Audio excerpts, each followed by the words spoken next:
Hello বন্ধুরা, কেমন আছো তোমরা সকলে? এই যে দেখতে পাচ্ছ, আজকে তোমাদের সঙ্গে একটা রেসিপি শেয়ার করব। তো তোমরা দেখতে চাও তাহলে চোখ রাখো, প্রথম থেকে শেষ অবধি দেখতে থাকো। তো বাড়িতে আজকে প্রচুর পরিমাণ সবজি রয়েছে, 2 কেজি পটল, 2 কেজি ঝিঙে, উচ্ছে রয়েছে, সবই রয়েছে, অনেক কিছু সবজি রয়েছে। আর এত সবজি সেটাই তোমাদেরকে বলছি, আজকে প্রচুর সবজি রয়েছে। আর এই যে পটল কেটে নিয়েছি, আজকে বানাবো দই পটল। কিন্তু এই গরমে না দই পটলটা খাওয়া হয়নি, তাই ভাবলাম যে আজকে দই পটল বানাই আর তোমাদের সঙ্গে রেসিপিটা শেয়ার করি। তো পটলগুলো দেখছো কেটে নিয়েছি, মানে খোসা ছাড়িয়ে নিয়েছি, তারপরে একটু গাগুলো একটু চিড়ে চিড়ে নিয়েছি। তারপরে কড়াইয়ের মধ্যে লবণ দিয়ে পটলগুলো ভাজতে দিয়ে দিলাম। আর ততক্ষণে এখানে বাটির মধ্যে একটা মশলা গুলে নিলাম। এখানে দিয়ে দিলাম জিরে গুঁড়ো, ধনে গুঁড়ো, লঙ্কার গুঁড়ো, কাশ্মীরি লঙ্কার গুঁড়ো দিয়ে, হলুদ গুঁড়ো দিয়ে, এই 4টে মশলা জলের মধ্যে গুলে নিলাম। এই যে পটল ভাজা হয়ে গেছে, মানে হাফ ভেজেছি, দিয়ে তুলে নিলাম।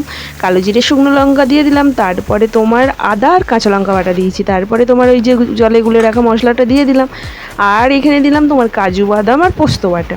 দেওয়ার পর এখানে নুন দিয়ে দিলাম। তারপর ভালো করে এটাকে কষিয়ে নেবো যতক্ষণ না তেল ছাড়ছে। ভালো করে কষিয়ে নেওয়ার পর এই যে অল্প একটু চিনি দিলাম, কারণ চিনি তো দিতে হবে, চিনি হচ্ছে টেস্টি, তরকারিতে আমাদের টেস্ট নিয়ে আসে।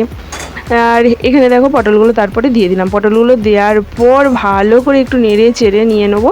আর পটলগুলো বেশ বড় বড় বলে এগুলো, আর বড় বড় পটলই এগুলো, মানে পটলের দোরমা, দই পটল এগুলো করতে বেশ ভালোই হয়, মানে ভালো হয় যেটা বলতে চাইছি। তারপরে এই যে টক দই ফেটিয়ে নিয়েছি একটু লবণ দিয়ে, টক দইটা দিয়ে দিলাম যেহেতু দই পটল বানাবো। তারপরে এই যে ঢাকা চাপা দিয়ে দিলাম, ঢাকা চাপা খুলে নিলাম। আসলে কি বলো তো, এটা বেশি জালে করলে হবে না, অল্প অল্প জালে করতে হবে, বেশ একটু তেল ছেড়ে ছেড়ে আসবে, তবেই ভালো লাগবে। তারপরে এই যে নেড়ে ছেড়ে দিলাম, মানে উল্টে পাল্টে দিলাম।